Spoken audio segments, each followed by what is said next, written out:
welcome to this video. Today we're going to do a pre-foreclosure $65,000 assignment fee that we're selling this deal to a hedge fund. And we have dozens of investors that walked away from this property, and guess what? We're about to make it happen. Here in Georgia, guys, we specialize in pre-foreclosures acquisitions, so we help a lot of homeowners avoid foreclosures. We do door knocking, we text them, we cold call them, and this lead actually was from a cold call, right, from one of the team members. Yeah, one of the team members brought this deal to me. Whenever I speak with this guy, this guy wanted a straight upfront cash offer. Cash offer. Yep. And that's the reason why we have like dozens of investors. Some of them we know them, some of them we don't know them, but they walked away. So they went, talked to the seller, walked away from the deal because it said a cash offer could not work on the deal. And because they don't think creative, and now we're about to make $65,000. Obviously, it was a deal. You just have to think outside of the box, right? So they walked away because typically, guys, when investors make a cash offer, what are they typically looking to do, Andrew? A cash sale. A cash sale, right? They're basically looking to make a cash offer at a heavy discount and then sell it. If they're looking to wholesale it, sell it to a fix and flipper who's going to renovate the house and put it back on the market. Absolutely. Now here, the issue with that, you guys are going to see, the first thing is we're going to start with why was this seller in pre-foreclosure in the first place, right? Guys, we have a whole playlist on both our channels speaking exactly what the foreclosure process looked like. How do you door knock? Today we were on the field. We did a lot of content, show you how you have this conversation at the door, and then we show you the follow-ups. You can see we have a whole playlist talking to actually the seller, so make sure you check that out, okay? But why was this seller in pre-foreclosure in the first place? Why was he about to lose his home? So this seller actually took a COVID forbearance. I think he didn't pay for 2 years. Got it. So we have a COVID forbearance, guys, and we're going to break down what that means. Okay, the F stands for forbearance. What does that mean, COVID forbearance? So it was a program that the government offered, well, the lenders offer these homeowners to pause the payment until I guess the COVID period was over. I'm not sure, but this was very popular when the COVID was at its height, right? So every bank was offering you. So I think it's the government that imposed it on the lenders. The homeowners had the choice to not pay the mortgage because of COVID, but it was just a band-aid. It was just a temporary band-aid, and homeowners started abusing it. Some had genuine issues, but some were just abusing it. But the idea was this: if you have monthly payments, let's say your monthly payment is $2,500 on your mortgage, right? You can decide, hey, I'm not gonna pay it. I'm gonna ask for a COVID forbearance, which is a pause. It just pauses your payments, and then depending the lender that you're dealing with, they're gonna pause it for X amount of time, but there is a time on it. They give you, some give you 12 months, some give you 24 months, some give you 6 months, doesn't matter. It seems like this one went for how long? 2 years. 2 years. So he had 2 years of non-payments that he don't have to make. But what homeowners fail to realize is that after the time period is over, it's all due. It's all due. All the amounts you haven't paid for the 12 months, 24 months, 2 years, doesn't matter. Now it's due in one lump sum. Absolutely. And the seller is like, oops, I don't have the money. And this cannot be modified, by the way, because you tried to modify this loan. Right. So that means, guys, if it is a COVID forbearance, you cannot go to the bank. So another video that both me and Andrew have on our channels is the options that we give to the sellers. So make sure you check that out. So when we talk to these homeowners, typically you're giving them the options as an investor. You're giving them the options that the lenders don't necessarily give them, to either postpone the auction, pause it, get rid of it. How can they keep the home or sell it if that's a right fit for them? So make sure you check that out as well. That's what he means by, if it's a COVID forbearance, none of those 12 options apply. So you cannot do a loan modification. What else is there? Reinstated it, reinstating it. You can pay it off, that you can. But loan modification, partial claims, maybe like there's a lot of other options. Check out the playlist, but they couldn't do that. The only option here is to pay it off. Absolutely. Right? Now, the issue with this property is that, what is the value of the property? The ARV is $725. $725. Guys, $725K ARV. ARV stands for after repair value. That means if a property is beat up, and then you fix it up, and then you list it on the market, you can sell it for $725. That's what ARV is. That's after it's fixed up, okay? The issue with this guy is he owed how much total on his mortgage? $600,000. $600, guys. This seller owes $600,000 on his mortgage. That includes the $185. Absolutely. Yep. That includes the $185. and the house needs about 150 grand worth of work. In horrible condition. Horrible condition. So think about this, guys. That means we're gonna erase this because the board is very small. So he owes $600,000 overall, and you have to put in, guys, $150,000 to renovate the house. This is just to renovate it. Okay, so 600 plus 150, that's 750. Guess what didn't we take into consideration yet when you sell in a flip? Like we just sold ours in Canyers. All the fees. Plus fees. Okay, guys, what are the fees? You have the agents, commissions. What else? You have the closing costs. Okay, on average in the United States, it costs about 8% to sell a home. And who pays it? The homeowners that are selling the property. So everybody, every investor here, we're gonna put these little investors here that are not creative, we're gonna put them here, knuckleheads, and we're gonna give them big eyes, guys, boom, boom, okay? So they went to the seller and they're like, you know, the seller, what did the seller tell you on the phone about the property? The property just need a little bit of carpeting, a little bit of paint. It's nothing much. That's wrong with the property. Which is it a usual with sellers when we're talking to these homeowners? Of course. Every homeowner will tell you the same thing. Literally today we sent a GC to a property where this lady is also in foreclosure. We asked her if the property needs work. She's like, oh, maybe $2,500 to $10,000 max. The general contractor walk into the property, guys, the property needs $90,000 to $100,000 worth of work. Yeah. So every homeowner will tell you it doesn't need a lot of work, just carpet and paint, which is fine.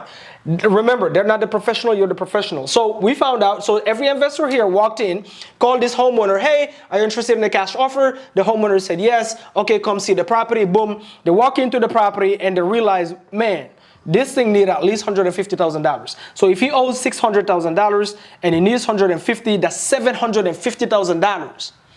That means if you were to renovate this property before you even pay your fees, you are already $150,000. You're like $100,000 over what the property is worth, right? But that's before paying your closing costs. So obviously that's the reason why a cash offer don't work. And if you only have cash as a tool in your tool belt, what do you do with this one? If you only have cash inside of your tool belt, you're going to lose this deal all day. Right. Okay. So what did our team do different to make it work? So our team came in and did some negotiation with the bank. Because at this point in time, Mamadou, as you know, short sale, we have to go to the lender now and let the lender know that what is owed on this house. So what did our team do different on this deal to make it happen? Okay, so Mamadou, what our team went ahead and did was just to initiate the short sale process. We went to the lender and let the lender know that, hey, this house that valued at $600,000 it just does not work. $600,000 does not work. It is really underwater, and we just ask for a little bit of reduction. So we initiate a short sale process, which we did get some discount on it. To be honest with you. But this is where it starts first, right, guys? Before we even get to the short sale, this is where it starts.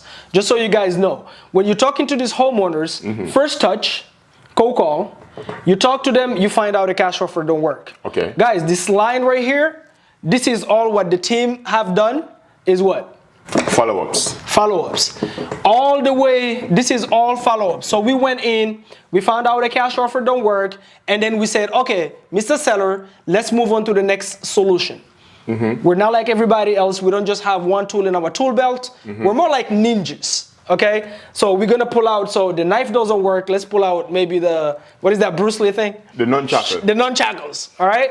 So boom, that one doesn't work to solve your problem. Remember, guys, at the end of the day, if you market into these pre-foreclosure sellers, they genuinely need help. Of course. That's just reality. They genuinely need help. Like this seller, he need help relocating to a rental, right? He wants us to help him find a rental. We're in process right now assisting him to move to our next Right. He doesn't have the money.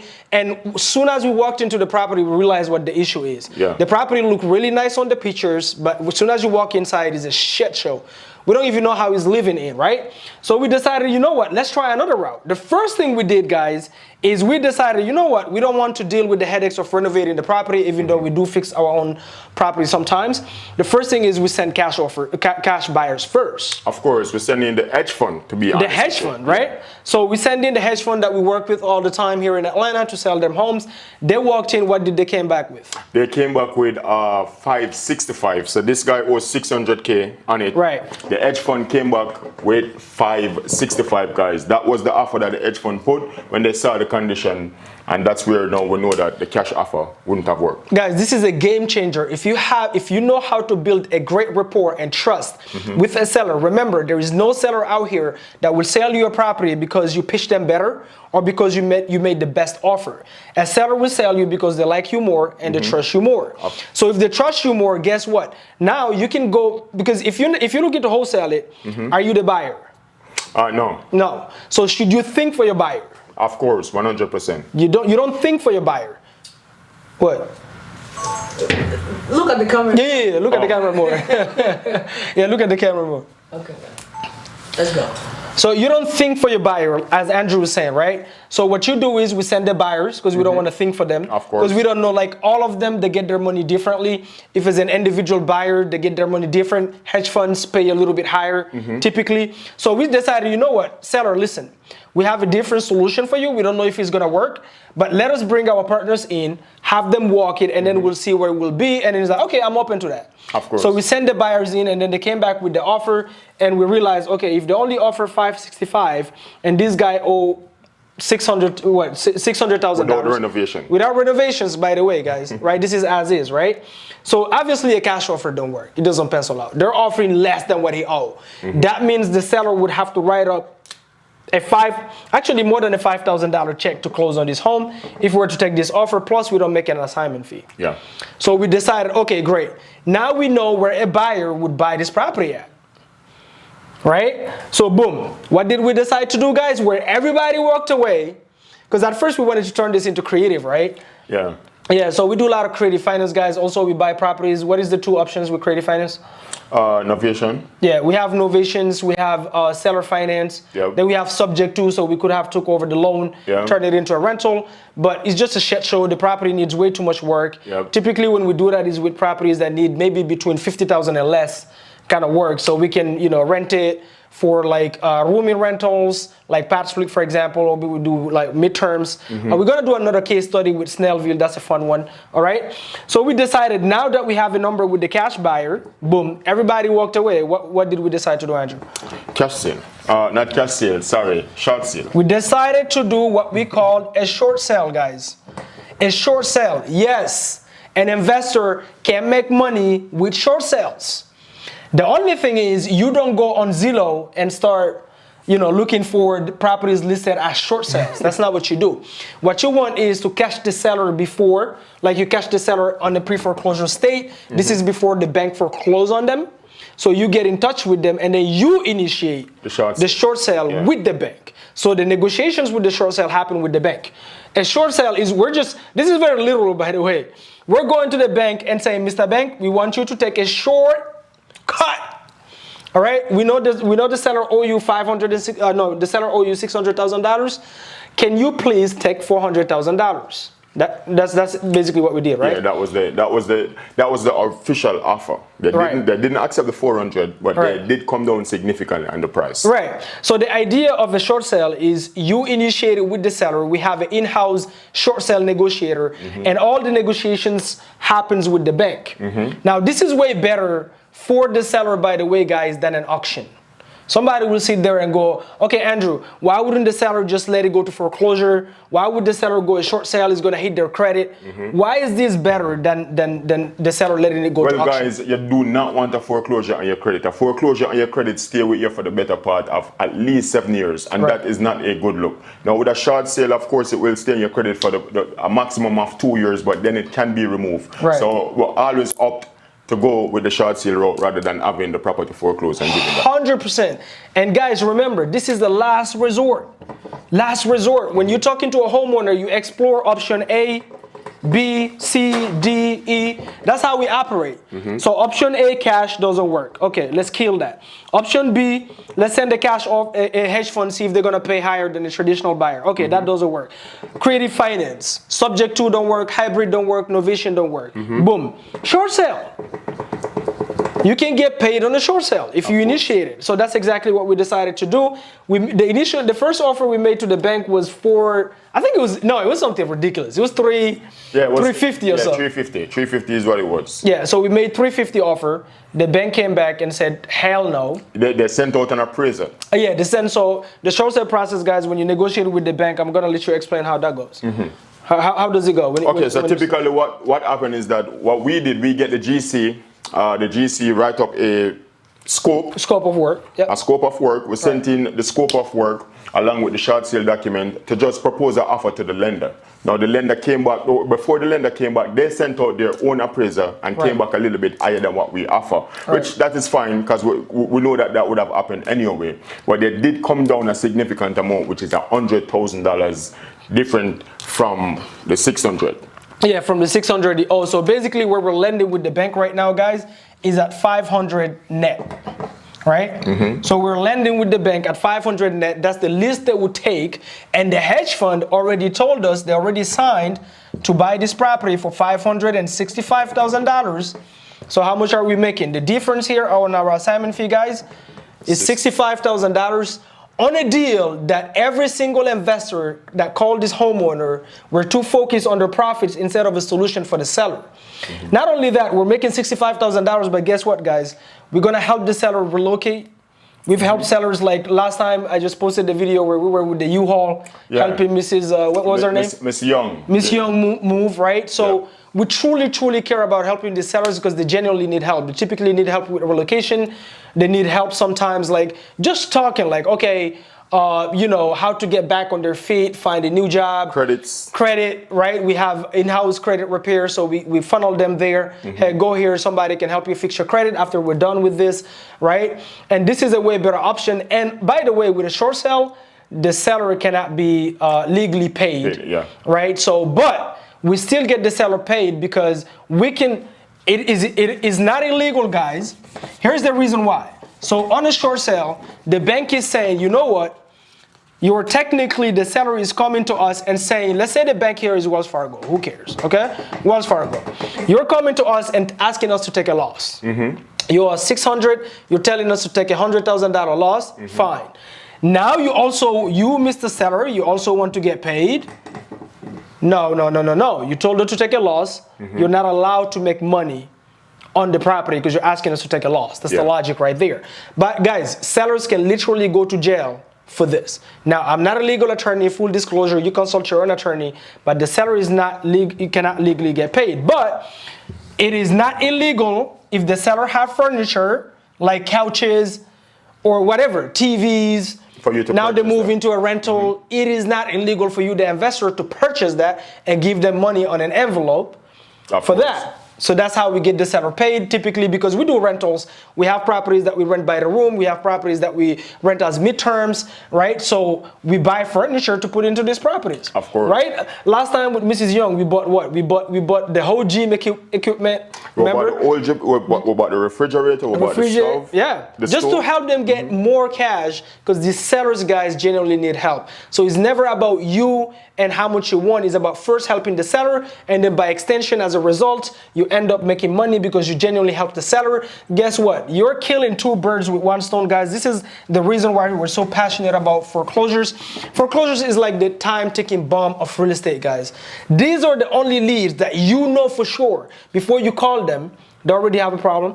Pinpoint. It's public. They already have pain, right? Like this guy right here. What was his pain? Let's go through this guy's pain. Was going through a divorce. So one, we have divorce, right? Two, what else do we have?